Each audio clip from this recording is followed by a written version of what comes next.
Bienvenue, frères et sœurs et habitants de toute la terre. Nous vous disons bonjour ou bonsoir, ça dépend du lieu, mais surtout de l'heure à laquelle vous suivez cette émission.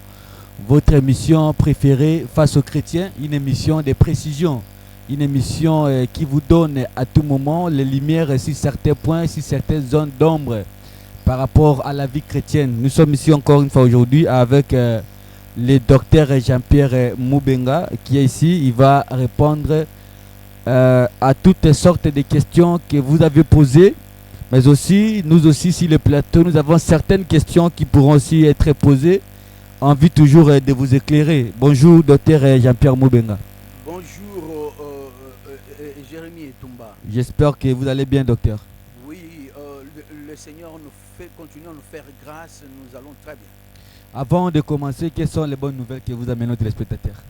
Je dis simplement aux téléspectateurs, je les bénis d'abord parce que je suis appelé à bénir le peuple, mais aussi je dis que vous avez fait bien de nous suivre parce que à la fin de cette intervention, vous aurez non seulement la connaissance Ajustez un peu votre micro, docteur. ou la précision sur vos occupations, mais puisque c'est la parole de Dieu, elle va vous apporter également la solution à vos problèmes.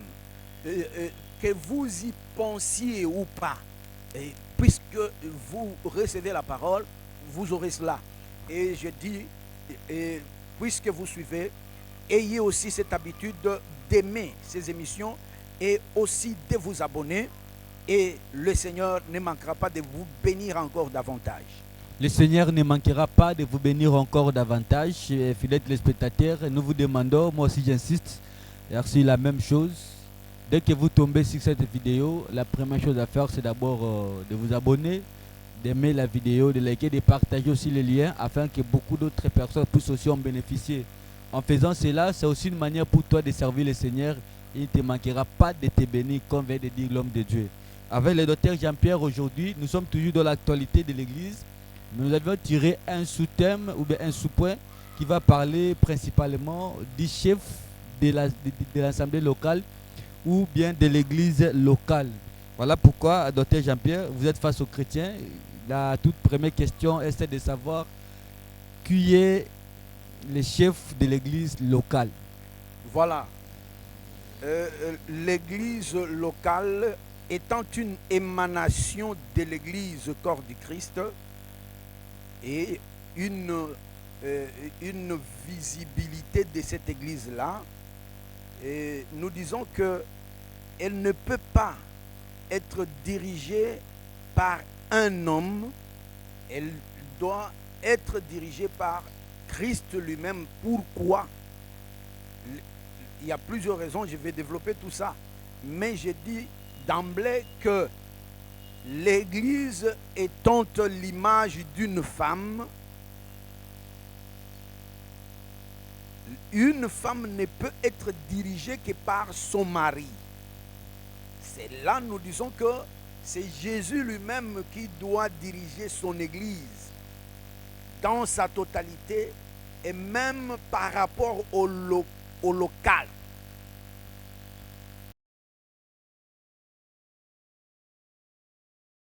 Oui.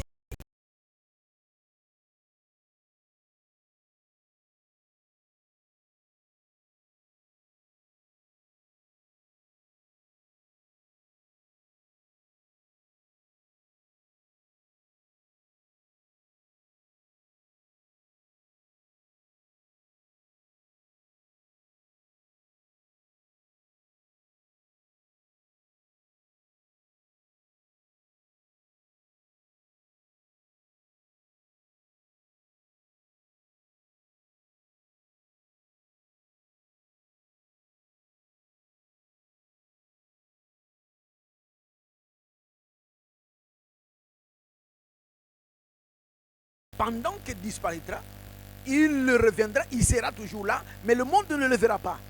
J'ai dit que ce ne sont pas des choses nouvelles parce que dans l'ancienne alliance, nous l'avons vu. Jésus était là en tant que Christ. Il était là avec les prophètes, mais le monde ne le voyait pas, les gens ne le voyaient pas.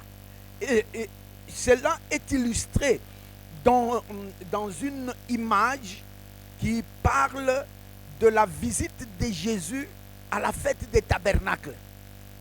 Et là, nous avons vu que pendant les 3 premiers jours de la visite de Jésus à la fête des tabernacles, Jésus était là présent, mais les gens qui étaient là ne le voyaient pas. Alors qu'il était là, il écoutait ce que les gens disaient. Alors, c'est pour dire que présentement dans l'église, Jésus est là, mais le monde ne le voit pas. C'est là où j'ai dit que, puisqu'il est là, il n'acceptera pas que quelqu'un, un humain, puisse diriger son église. C'est impossible. Voilà, docteur, ici nous parlons de l'église locale. L'église locale, en d'autres termes, une représentation de l'église corps, ou l'église invisible. Localement, comme ça, il doit y avoir des hommes physiques qui doivent diriger quand même l'église. Voilà, je m'en vais, je suis en train de partir comme ça, pour dire que les gens qui sont dans l'église locale, les gens qu'on appelle les conducteurs, selon les Écritures, ces gens-là sont une représentation également de Jésus dans le sens de ce que les Écritures appellent le collège. Le collège, le fondement de la collégialité, c'est que Dieu lui-même, lorsqu'il était là, présent, physiquement comme ça dans un corps, il était conducteur. C'est là où je suis, disant que lorsqu'il a disparu et qu'il est revenu comme esprit ou comme Saint-Esprit, il demeure toujours là. Mais il ne veut pas que un humain puisse diriger son église parce que il s'est morcelé et en grâce dans les humains. Et c'est ce qu'on appelle le collège. Lorsque vous trouvez dans une église 4 personnes qui sont en train de diriger l'église, en fait, ce ne sont pas ces humains-là qui dirigent. Ce sont les grâces qui sont dans ces gens-là. Or, la grâce, ce n'est pas une personne physique charnelle. La grâce, c'est la présence de Jésus toujours dans cet homme-là. Et c'est ce regroupement-là qui dirige. C'est là où je dis que dans Proverbe chapitre 11, verset 14, ou Proverbe 14, verset 11, le Seigneur a prouvé que lorsque il n'y avait qu'un seul ou une seule personne qui dirigeait, Jésus l'a fait lui-même. Lorsqu'il est venu, il était d'abord un seul conducteur dans la chair physique. À la fin de son ministère, il a démontré que personne n'était sauvé. Parce que lorsque j'évoque cette écriture, elle dit ceci. Lorsque la prudence manque, le peuple tombe. Mais le salut vient lorsqu'il y a plusieurs conseillers. C'est un passage d'un à plusieurs. Et lorsqu'il l'a fait, il était seul, conducteur, prédicateur. À la fin de son ministère, personne n'était converti. Il a choisi Pierre pour lui dire que Pierre, jusqu'à aujourd'hui, tu n'es pas encore converti. Et quand tu seras converti, il est dit au futur, quand tu seras converti plutôt, nous le remarquerons parce que tu auras le courage d'affermir tes frères. Donc c'est pour dire que ça c'est la base même de cette pluralité-là qui confirme le salut. Donc pour l'instant, vous voulez dire, vous êtes en train de dire aux chrétiens que le ministère de Jésus n'avait pas sauvé les gens parce qu'il était seul.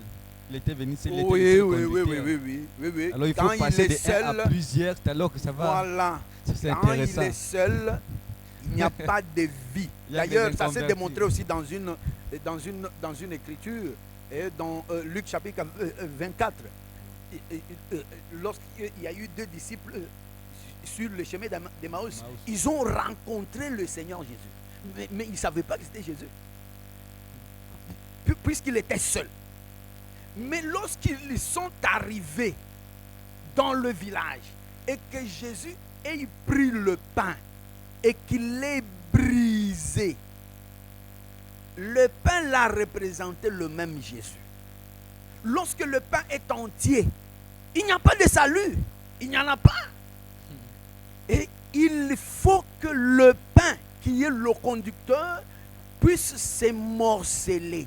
Et ce sont ces portions-là qui entrent dans les humains et qui forment le même Jésus conducteur. Dieu ne peut pas entendre une seule personne qui dirige les autres. Je vais encore le prouver dans ce sens ici. Que les téléspectateurs nous suivent très bien. Oui. Vous allez remarquer que à part Moïse c'était un grand prophète. Est-ce que vous pouvez me donner les personnes ou la personne que Moïse, dans son ministère, avait sauvée? Il a beaucoup travaillé, cet homme. Il a opéré beaucoup de miracles. Mais qui était sauvé? Les prophètes étaient sauvés. Les prophètes n'étaient pas, les prophètes attendaient. Et les prophètes n'étaient pas sauvés. Les prophètes, Ils avaient l'esprit de Christ. les prophètes, ce qui a aidé les prophètes, c'est cet esprit de Christ. Parce qu'ils voyaient. Et ce qu'ils voyaient ne pouvait pas s'accomplir à ce moment-là. Ils attendaient. C'est pourquoi les prophètes, nous disons d'ailleurs que dans l'église aujourd'hui, nous avons les prophètes ici. Parce qu'ils attendaient ce Christ-là, se faisant humain pour mourir pour eux. Avant ce sacrifice-là, j'ai dit quoi? Avant ce sacrifice, c'est que le pain qui était entier puisse se morceler. S'il n'est pas morcelé, s'il n'est pas rompu, il n'y a pas de salut. Moïse, dans tout ce qu'il a fait, il n'a pas sauvé aucune personne. Lorsque Jésus est venu, il a répété le Moïse. Tout en étant dans sa chair, il ne faisait que paraboler. Et en ce temps-là, c'est qu'il répétait le Moïse. Le fruit de ce travail-là, c'était le fiasco encore une fois. C'est vraiment intéressant. Docteur, on avance petit à petit. En tout cas, je trouve que c'est déjà intéressant dès le début comme ça. Jésus aussi, au jour de sa chair, quand il est venu, vous avez parlé du collège. Je peux aussi confirmer, si peut-être vous allez aussi accepter que les 12 disciples et les 12 apôtres forment aussi un collège. C'est le premier collège d'ailleurs. Oui, c'est le premier collège. C'est le premier collège parce Oui. que Jésus s'était déversé en eux. Oui, mais le même Jésus prend maintenant les clés, il donne seulement à Pierre. Encore une fois, il demande à Pierre même, tu paies mes brebis. Toujours Pierre. Donc, c'est Bon, lui qui était au moins resté, malgré qu'il y avait le collège, mais il y avait quand même un représentant responsable qui dirigeait les autres dans le collège. Je vais arriver là-bas tout de suite. Je ne vais pas sauter Ézéchiel 34 qui confirme que un humain est incapable de diriger le peuple de Dieu. Mais quand il donne à Pierre les clés. Je vais arriver là-bas. Okay. Je confirme d'abord que Moïse était incapable. Tous les conducteurs aussi d'Israël, appelés pasteurs en ce temps-là. Ézéchiel chapitre 4. Il a prouvé qu'aucun n'a pu sauver ou paître convenablement le peuple de Dieu. Et Jésus a dit, je vais arracher la direction. C'est pourquoi on dit que il l'a fait lui-même et le fruit n'était toujours pas là. Il attendait qu'il soit morcelé pour former ce que nous appelons collège. Alors, tu dis maintenant que il y avait 12 personnes qui étaient là, dans qui il y avait des portions de grâce qu'on appelle le collège de ce temps-là. Mais tu dis, pourquoi Jésus il avait pris quoi? Les clés ou la clé? Bon, en fait, c'était quoi? Les clés. C'était au pluriel. C'était au pluriel. Oui, il a pris les clés, il a donné à Pierre. Il a demandé au même Pierre là de peut-être mettons son troupeau. Toujours la même personne là. C'est là pour la suffisance que non Marc qui avait le collège. Nous sommes ici dans Matthieu chapitre 16. Oui. Et aussi nous sommes dans Jean chapitre 21. C'est ça, ce sont là les écritures que vous évoquez là. Alors c'est pour dire quoi? Pour dire que avec Matthieu chapitre 16, le Seigneur a pris des clés qu'il a données à Pierre. Alors ces clés-là, nous les disons clairement qu'il n'y avait que 2 clés qu'il avait données. Même s'il ne l'a pas dit clairement comme ça, mais nous voyons comment Pierre a pris ces clés et il les a utilisées. Là, il faut expliquer encore parce que... Ça veut dire quoi? Ça veut dire ceci. Oui. Ça veut dire que... Des clés. Oui, ça veut dire que lorsque nous avons vu Pierre en Actes chapitre 2 se mettre debout le premier et pas commencer à parler. Il a parlé et la terre a commencé à recevoir l'esprit. C'est-à-dire que avant, le salut n'était pas donné. Mais avec cet acte-là de Pierre, où est-ce que nous allons placer ça? Nous plaçons ça dans 1 Corinthiens chapitre 14, où le Seigneur parle cette fois-là des prophètes. Il dit, plusieurs prophètes peuvent parler successivement. Et ils ne peuvent pas se mettre debout directement et commencer à parler tous ensemble parce que ça serait un désordre. Dieu a fait que le premier commence, le deuxième continue, le troisième. Cet ordre-là s'appelle la grâce. Ce n'est pas la supériorité. C'est que le premier, nous tous, nous avons le message. Nous pouvons le recevoir au même moment. Mais Dieu fait grâce que moi, je me lève le premier pour parler. En ce temps-là, toi, tu vas attendre. Et lorsqu'il te donne aussi le micro, tu commences. Ce n'est pas que moi qui ai commencé le premier, je suis ton chef. Non. C'est mon tour. Ce sont les rôles.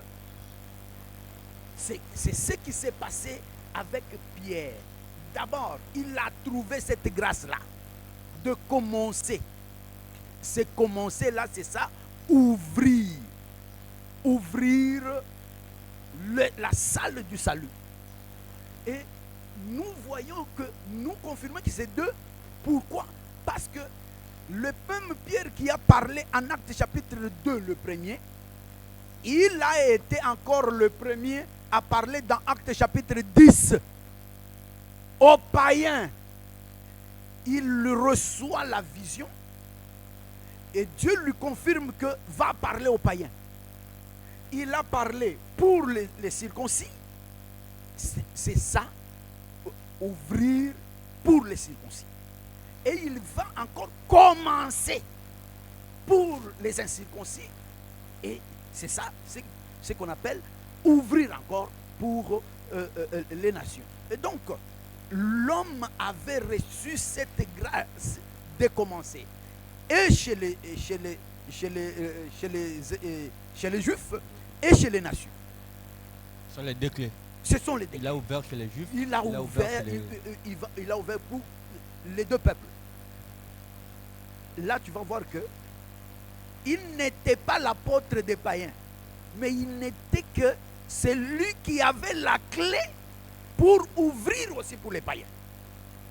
Dès qu'il a ouvert, Paul a continué le travail. Parce que c'est Paul qui est l'apôtre des païens. Donc, malgré tout ça, cela ne fait pas de Pierre leur chef. C'est ce que j'ai expliqué ici. C'est moi la grâce. C'est une grâce qu'il avait reçue de commencer.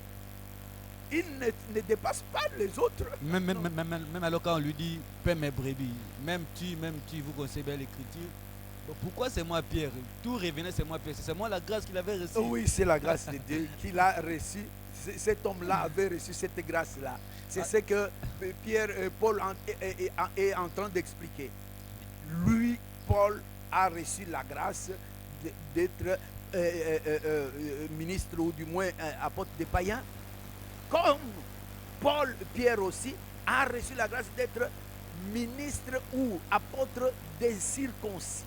Voilà, docteur, prenons maintenant un cas. Alors, lorsque il y a une question qui t'a touché là, Jean 21, qui parle de paître mes brebis. Paître les brebis là, c'est toujours la grâce. C'est pas c'est quelque chose qui fait que Pierre soit supérieur à ses frères. Non. Parce que Pierre avait une portion de grâce. La seule personne qui a reçu l'Esprit sans mesure, c'est lui-même, le Seigneur Jésus, qui est le conducteur de son Église et qui a déclaré que personne ne pourra me remplacer en tant que conducteur, c'est-à-dire chef de l'Église. Voilà, nous sommes face aux chrétiens, docteur. Vous répondez tellement trop bien à toutes les questions qui se posent. Mais il y a encore une autre question. C'est un cas concret, un cas pratique. Nous sommes dans la ville province de Kinshasa. Mais nous voyons les églises. Les églises qui ont un seul conducteur unique, mais qui prospèrent. Ils ont beaucoup de gens, docteur. Ici, je ne vais pas citer des noms. Mais vous allez remarquer que dans certaines églises, ils ont seulement un seul apôtre unique. Mais cette église-là prospère. Et quand lui meurt, il laisse même l'église à son fils. Et vous voyez, il y a toujours beaucoup de gens, les gens qui ont l'argent, l'église prospère. Donc, je ne sais pas. Mais vous venez de dire maintenant que s'il y a seulement un seul conducteur unique, il n'y a pas de vie. Mais nous voyons les gens prospérer. Il y en a qui font même des voyages, il y en a qui achètent des parcelles. L'église prospère, ils sont nombreux, plus que vous, de les assemblées de saints. Vous qui disiez que non, vous êtes dans le collège. Oui, vous savez que cette affaire, c'est une question très pertinente. Je sais que beaucoup de gens n'en savent pas la profondeur. Je vais te donner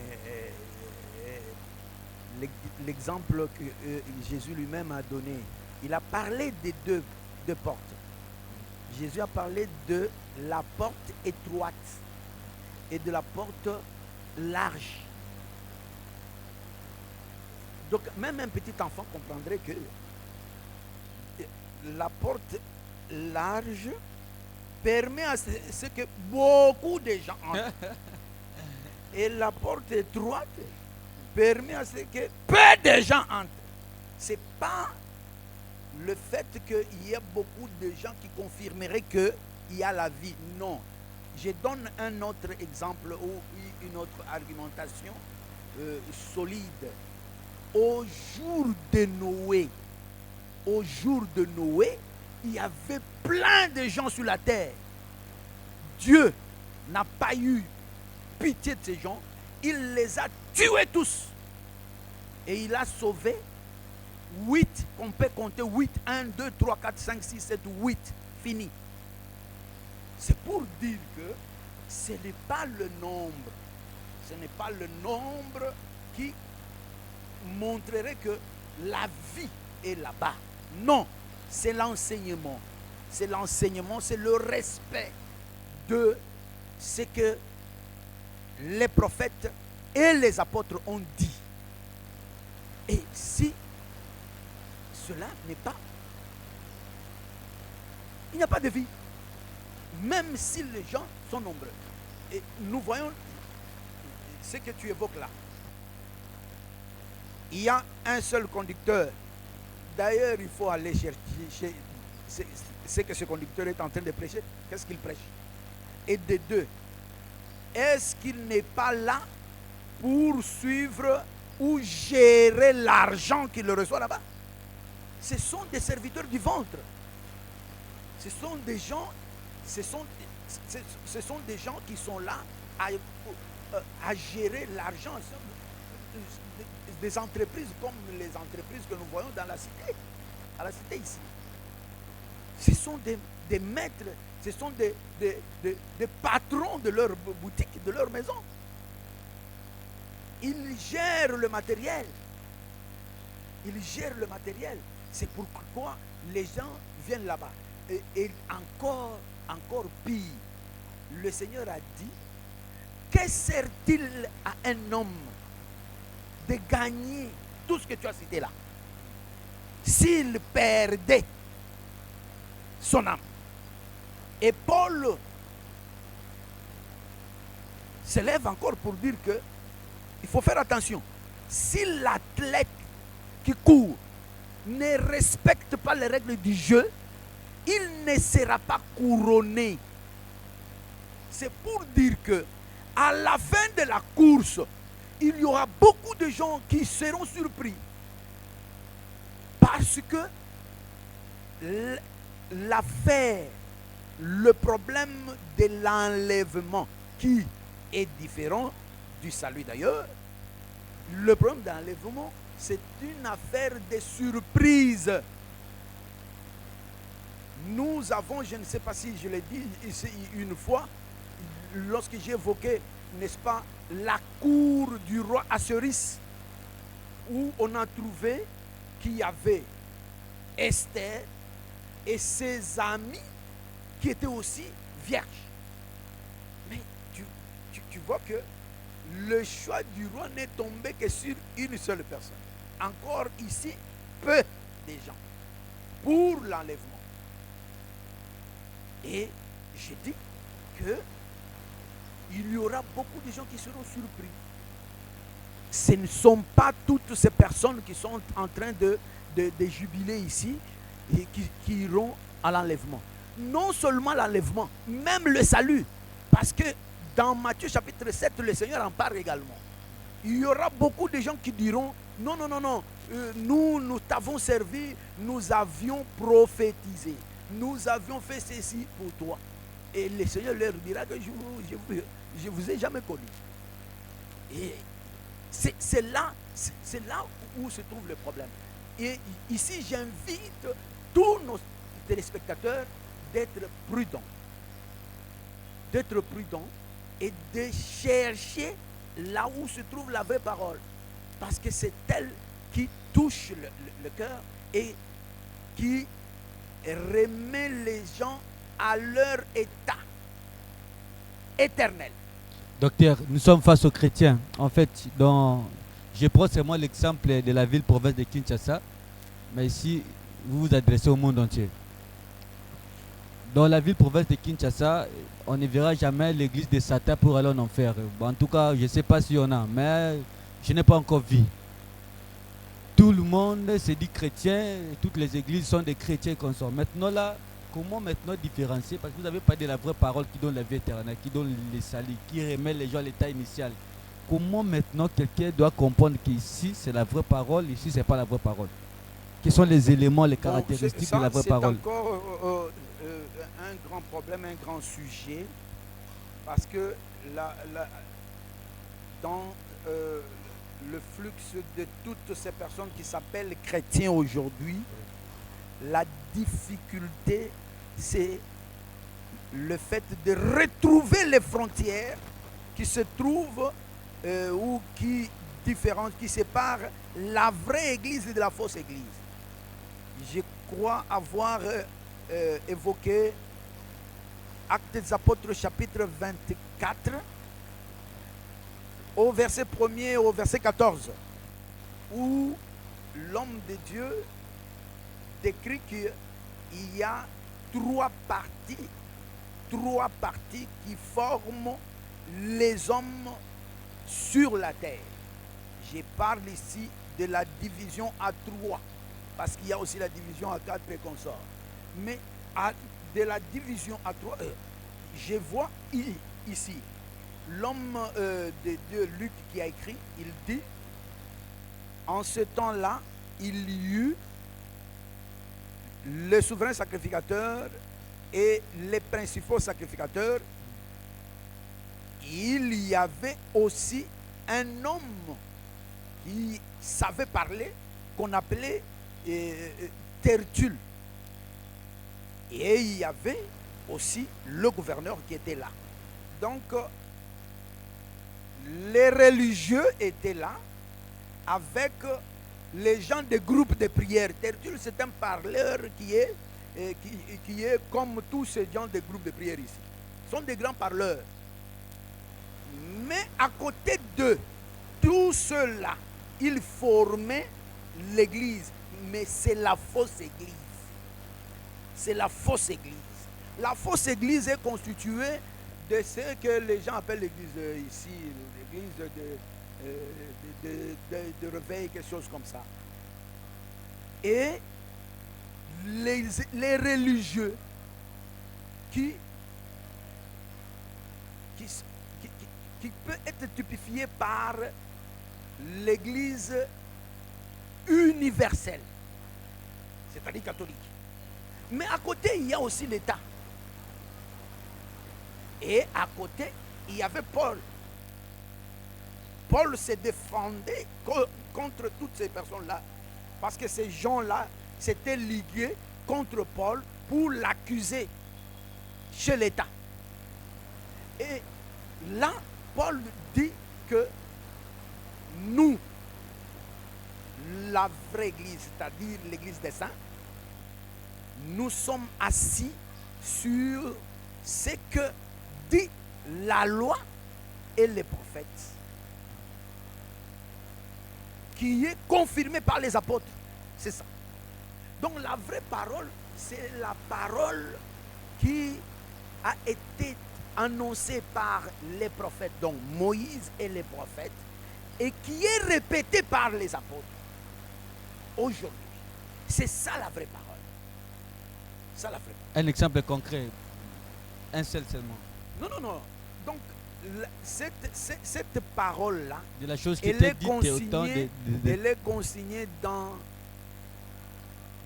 je peux la cadrer dans Hébreux chapitre 6, verset 1, 2, 3. Hébreux chapitre 6, verset 1, 2, 3 dit que la parole ou l'enseignement de Christ se représente ou est représenté par une partie appelée élémentaire, où on peut citer des éléments tels que le renoncement aux œuvres mortes, la foi en Dieu, tout ce que vous voyez là jusqu'à la résurrection des morts. Et à part ça, il y a ce que la même écriture appelle la perfection. Et la perfection là, c'est encore une partie de l'écriture, de l'enseignement de Christ, qui consiste à donner les détails de tout ce que les prophètes ont prophétisé. Les prophètes ont prophétisé non seulement par les oracles de Dieu, même par leur vie, par leurs actes. Tous ces actes-là étaient aussi des prophéties. Ainsi que les oracles qu'ils prononçaient. C'est pour dire que, prenant tout cela, les apôtres se sont basés sur ça pour en donner le sens, le vrai sens. Et c'est ce que nous appelons la vraie parole. À vous entendre parler, docteur, c'est comme si vous êtes en train de vous exclure dans les groupes des églises de réveil, ou bien les groupes de prière. Vous n'êtes pas là-bas, vous n'êtes pas une église de réveil. Les groupes de prière, ce n'est pas la vraie église. D'ailleurs, tu en as donné un bon nom. Groupe de prière. Les gens qui sont là seulement pour prier. Ils prient Alors qu'il y a des écritures qui montrent que lorsqu'on prie, on aime prier sans la parole, la vraie, cette prière-là, c'est une abomination devant Dieu. Et c'est ce que ces gens-là font. Alors l'église Ils des s'intéressent pas, ils ne s'intéressent pas à la vraie parole. Ils ne recherchent pas à interpréter la loi, les psaumes et les prophètes aujourd'hui. Et lorsqu'ils ne font pas cet exercice-là, le prophète Ésaïe l'a dit. Il dit, à la loi et au témoignage, si on ne parle pas ainsi, il n'y aura point d'horreur pour le peuple. Et c'est là où se trouvent les uns et les autres. l'église des réveils. L'église de réveil, je ne sais pas ce que tu appelles l'église de réveil, mais l'église de réveil sont des groupes de prière. Je ne sais pas si c'est ce que tu appelles. Non, mais il y a pas qu'est-ce que des tu appelles groupes de l'église de prière, mais réveil? il y en a qui se nomment Où église. tu veux parler, de l'organisation appelée l'église de réveil. Oui, l'église. L'organisation appelée l'église de réveil, ce sont des groupes de prière. Ils se connaissent comme ça. Ils savent que nous sommes des groupes de prière. Donc, comme conclusion, ils se sont organisés. aujourd'hui, on comprend que les groupes de prière là, en tout cas, ce n'est pas l'église. C'est la fausse église. Non, les groupes de prière, c'est l'église catholique. L'église catholique, c'est quoi? L'église catholique, ce ne sont pas les paroisses que nous voyons. Ce ne sont pas seulement les paroisses que nous voyons. L'église catholique, c'est l'église universelle. Et cette église universelle, en réalité, c'est la fausse église. Donc, vous n'avez même pas peur de dire que l'église catholique, c'est la fausse église, docteur? Non, non, c'est la fausse On église. peut vous arrêter? Mais si on m'arrête, ce ne sont pas de nouvelles choses. Ce sont des choses qui sont passées dans le temps. Donc, on vient à peine d'assister à la conclave. Donc, on a élu un nouveau pape. Les gens acclamaient. J'ai même vu les présidents des États-Unis réagir disant que son pays est béni parce qu'il est nouveau pape de son pays. Les gens sont en train d'acclamer, ils se réjouissent disant que non, ce sont les choses de Dieu. Mais curieusement, vous ici, vous venez de dire que non, en tout cas, l'église catholique, c'est la fausse église. Mais ça m'étonne. C'est une église, mais l'évangile définit ça pour la fausse église. En quoi elle est fausse église, docteur? Elle est fausse parce qu'elle ne se base pas sur l'interprétation exacte de la loi, les psaumes et les prophètes. Et d'ailleurs, pour interpréter la vraie parole, en fait, pour prêcher cette vraie parole, il faut prendre ces choses-là, loi, prophète et psaume, les interpréter. Cette interprétation, elle est conditionnée. Elle est conditionnée. Et les conditions de cette interprétation, c'est le mandat que Jésus donne à ces gens que lui-même appelle des ministres de la parole. En fait, c'est quoi? C'est que c'est toujours Jésus, parce que j'ai parlé du collège, c'est toujours Jésus qui continue. Et il s'est dit, c'est lui-même qui interprète. C'est lui-même le vrai interprète de sa parole. On est venu de très loin pour parler de ces choses-là. Donc, c'est une continuité. C'est une continuité. Et l'Église a une histoire. Ce n'est pas l'Église catholique. L'Église catholique a été formée à un certain moment, clairement, par des empereurs. Mais ils se disent que ça, c'est l'Église des apôtres. Voilà pourquoi ils ont même mis les basiliques Saint-Pierre, ils ont posé les temples. Et non, l'histoire évangélique ne parle pas de ça comme ça. L'histoire évangélique ne parle pas de ça comme ça. Parce qu'il y a eu des persécutions. Ça, c'est l'histoire de l'Église, entre guillemets. C'est-à-dire, il y a eu des persécutions qui se sont passées pour... La tendance était d'effacer la vérité, d'effacer la vraie Église. Toutes ces personnes qui avaient la vérité ont été persécutées. Et c'est la parole l'Écriture dit que tous ceux qui veulent vivre pieusement en Jésus doivent être persécutés. Et c'est cette persécution dans l'histoire qui a voulu effacer la vérité. Mais nous savons que la vérité ne peut pas être effacée. C'est comme ça que nous l'avons jusqu'à aujourd'hui. Et comment nous la retrouvons? La loi, les psaumes et les prophètes interprétés par le Saint-Esprit. Voilà, c'est face aux chrétiens. Nous sommes là en face de tous les chrétiens du monde entier. C'est avec le docteur Jean-Pierre que nous sommes en train d'animer cette émission. Le docteur Jean-Pierre, nous sommes pratiquement à la fin de cette émission. Mais si vous vous rappelez bien, la question principale était celle de répondre, de nous donner qui est le chef de l'église locale. Vous avez dit que l'église locale ne peut pas être conduite par une seule personne, mais c'est plutôt le collège en ce moment-ci. C'est le collège. Bien qu'il y a passé de temps, vous pouvez toucher un peu.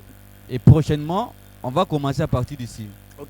La faisabilité maintenant de ces collèges. Comment les collèges fonctionnent maintenant dans une église où il y a un collège? Comment ça fonctionne normalement? Je veux d'abord que le peuple de Dieu comprenne que un humain ne peut pas conduire l'église de tout temps. C'est pourquoi je suis retourné vers Moïse et j'attends que les gens me montrent qui est-ce que Moïse avait sauvé. Je suis passé par la généralité. D'ailleurs, j'ai évoqué ici Ézéchiel chapitre 34. Nous n'avons pas lu ça, mais que le peuple lise. Il comprendra que les humains sont incapables de diriger l'église. Voilà pourquoi Jésus retire ou récupère la direction et montre que lorsqu'il est seul, les fiascos continuent. Parce qu'il a prévu que le salut ne viendra que lorsqu'il sera morcelé. Et c'est là la base du collège. Donc, l'église Collège, c'est le morcellement de Jésus. Voilà. Okay. L'église ne peut être dirigée que par le collège. Et ici, j'élève le collège parce que le collège, c'est la réunion des grâces. Et c'est cette réunion des grâces qui forme Jésus. Et c'est ça le conducteur de l'église de Jésus-Christ. C'est ça. Maintenant, vous nous dites que il faut dire un petit mot sur la faisabilité. Je le déclare simplement que le collège fonctionne par l'inspiration de la grâce. Ce sont ces grâces-là qui font que le collège fonctionne. Or, les grâces sont spirituelles, mais dans des humains. C'est ainsi que il y a deux grandes choses qui peuvent être évoquées. La première, c'est que le Seigneur permet à ce que les gens respectent le droit d'aînesse et ou de paternité. Et aussi la grâce même dans sa diversité. Et c'est ça sont les choses que, lorsque Dieu permettra, nous entrerons à l'intérieur avec les Écritures pour pouvoir faire voir comment le collège ou dans une église locale comme ça, comment le collège plutôt fonctionne. Ça, c'est vraiment intéressant. Nous sommes pratiquement à la fin de cette émission. Fidèles téléspectateurs, si vous avez des questions à poser, il faut les poser sous forme de commentaires. Je crois que le docteur est toujours disposé pour répondre à toutes vos questions. Docteur Jean-Pierre Moubenga, votre mot de la fin par rapport à cette émission? J'ai béni seulement, mon mot de la fin, c'est que le peuple qui vient de nous suivre maintenant ici, ma prière est que chacun puisse bénéficier de ce qu'il a comme besoin devant le Seigneur Jésus, au nom du Seigneur Jésus-Christ. Voilà, merci beaucoup. C'est la fin de cette émission, mais nous vous promettons que prochainement, nous allons parler en long et en large de la faisabilité du collège, parce que le docteur vient de nous démontrer que dans une église locale, c'est le collège qui dirige et non pas une personne physique comme ça.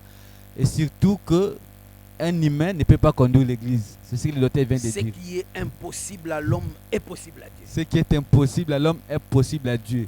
Si Jésus n'avait pas sauvé les gens au jour de sa chair, c'est parce qu'il était le conducteur unique. En tout cas. Alors, prochainement, on va entrer dans le bain de tout ce qui vient de dire le docteur Jean-Pierre Moubenga. Mais nous vous demandons de vous abonner dans cette page Facebook face aux alarmes nocturnes. Aimez l'émission, partagez les liens et likez toutefois. Invitez aussi d'autres personnes à suivre. C'est aussi une bonne manière pour vous de servir le Seigneur. Nous remercions l'équipe technique qui était derrière la caméra. Nous voyons Didier Ngouamache et Johanna. Nous remercions encore une fois les frères Rabi Mwanza et les frères Fisto Katawa qui étaient toujours là en train de nous suivre pour la suite. Et nous vous disons bye et à la prochaine. Merci beaucoup.